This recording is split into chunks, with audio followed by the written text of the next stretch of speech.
I'm one of those folks who relish a peaceful evening over raucous gatherings. When someone unloads their troubles and starts waking me up, it honestly makes me want to gag. It's just revolting to witness a disheveled, barely upright individual ranting incoherently, and it's downright worse when they get into a brawl. Often, the aftermath of a big night out with a crowd leads to unexpected closeness. Yikes. Sure, I'm up for hitting a bar with a few pals, but I prefer to keep things mellow. Corporate get-togethers, in particular, really turn me off.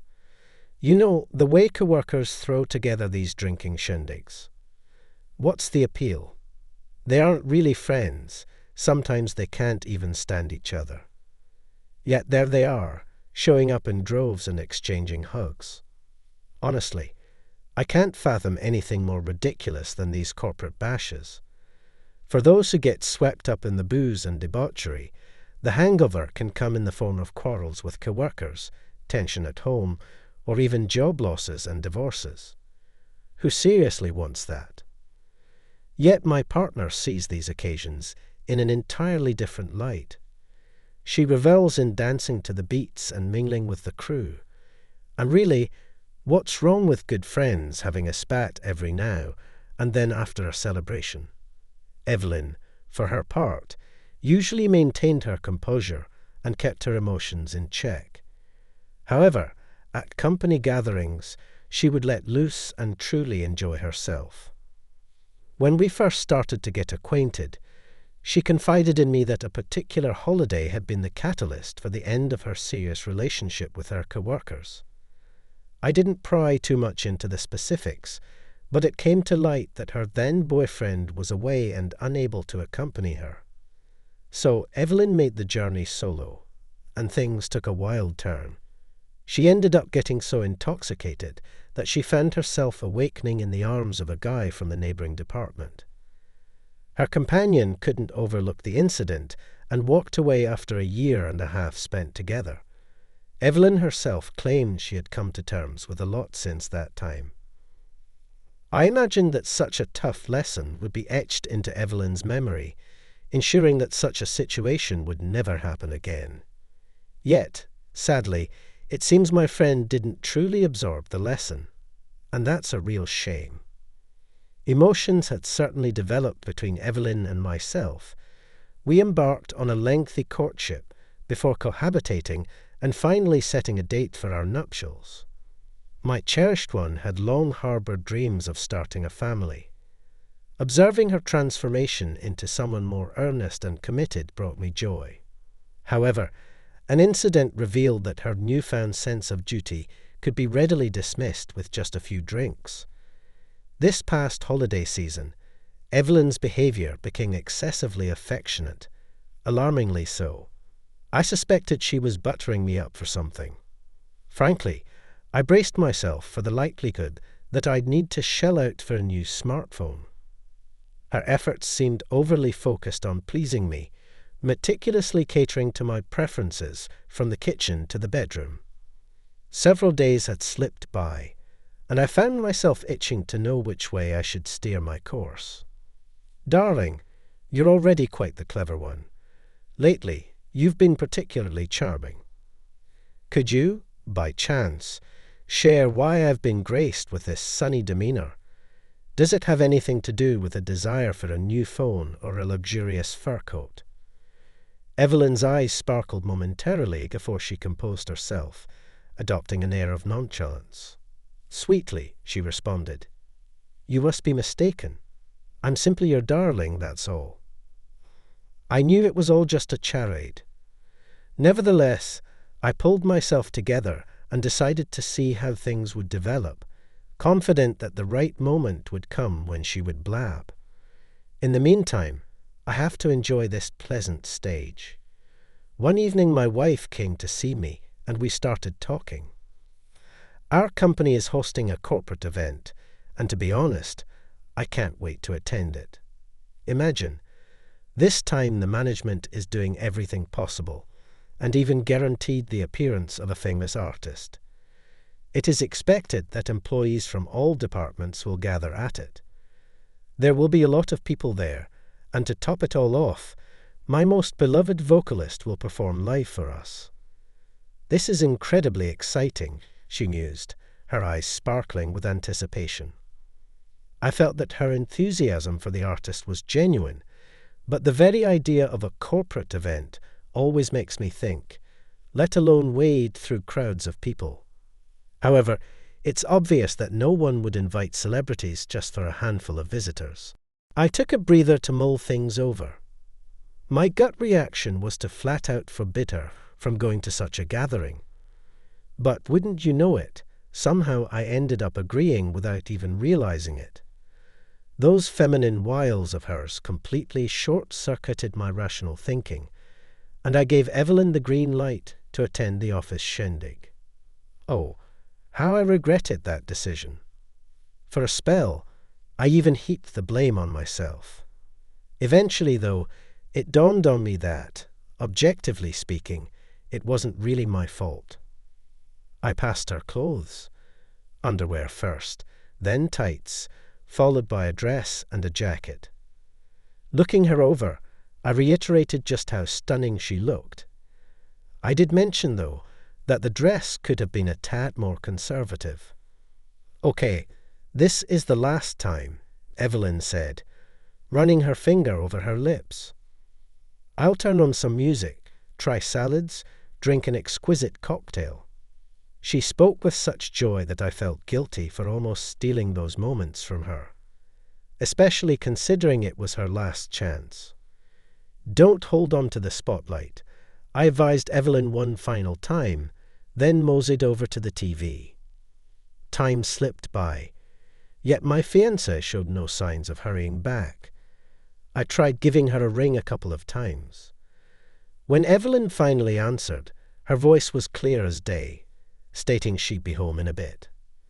So I settled onto the couch and dozed off, biding my time. Suddenly, a loud thud broke through my slumber. To my surprise, my darling had stumbled into the apartment. How she managed to fit her key into the lock was beyond me. The entire place seemed to shake as items tumbled from shelves and racks around her. She struggled to keep her balance, gripping walls and furniture for support. I quickly helped her out of her shoes, guided her to our bed, and planned to lay her down on the quilt with its festive pattern, intending to cozy her up with a blanket. I had a feeling she wouldn't be able to change into something fresh. I assisted her in lying down, planting a gentle kiss on her forehead, and was on the verge of heading to make some coffee. Then my dear Evelyn drawled, "Let's go again," and firmly gripped my trousers. I sprang up, not just from her touch, but from her words. What did she mean by "one more time"? Was it the second, the third, or when was the first then?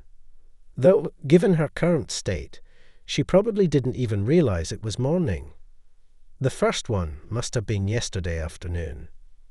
I let out a sigh, disentangled my pants from her grasp, and had already taken a couple of strides towards the kitchen. The notion of any intimacy was out of the question. She was extremely intoxicated. "Come here," Evelyn beckoned, stripping off her blanket. I spun around and noticed that her dress had ridden up, revealing that her underwear was on inside out.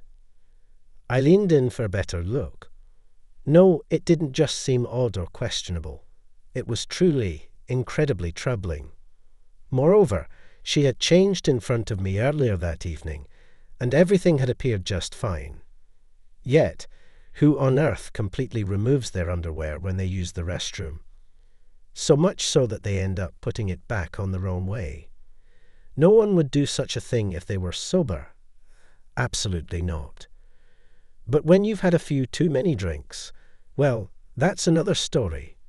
Yet, the lingering question remained, why take off your panties at all?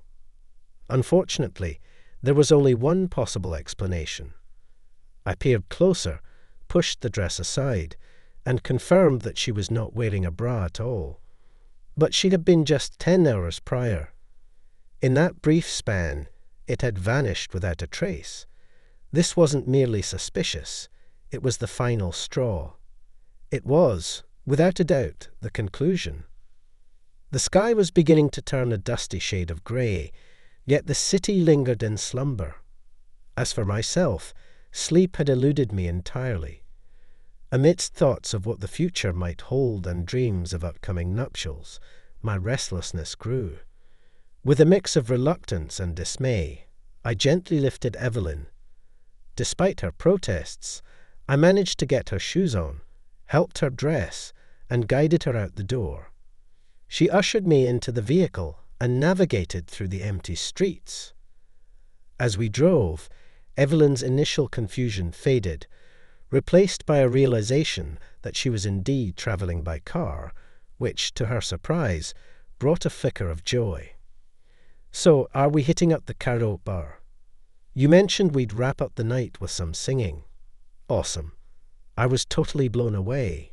She seemed completely lost, clueless about her surroundings and, critically, who she was with. And who was this person, anyway, who talked up a karaoke bash and swiped her bra? I paused outside the home of Evelyn's folks. With considerable effort, I hoisted the inebriated damsel from the vehicle and practically carried her into the waiting arms of her dad right in the entryway. Clearly, this wasn't the type of introduction anyone had anticipated. Her parents, bleary-eyed from sleep, were taken by surprise. However, Evelyn's exuberant shout upon bursting through the door, "Hooray! Karaoke!" promptly roused the household. Stepping inside, I greeted her father. "Hello, I apologize for the early disturbance, but she's all yours." My parents exchanged glances with us. Obviously, this is a divorce. "I appreciate your support so far. I will send my things by the delivery service. There is no need for you to come."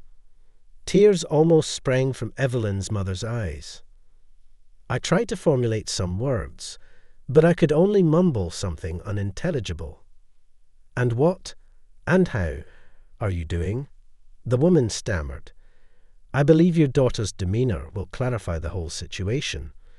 If there remains any doubt, verify whether her undergarments remain untouched subsequent to her indulging in drinks at her job. That's all from me. Thank you." I turned around and walked away, a mixture of mental pain and anger gnawing at me. I sincerely hoped that our marriage would last much longer, but, by the will of fate, she was not ready for a serious relationship yet. Maybe she's not old enough yet, or maybe she just lacks the moral principles that I appreciate. As for me, I've gleaned a crucial lesson. It's vital to delve deeply into the history of someone with whom you plan to share your future. People seldom change. Oh, how rarely they do.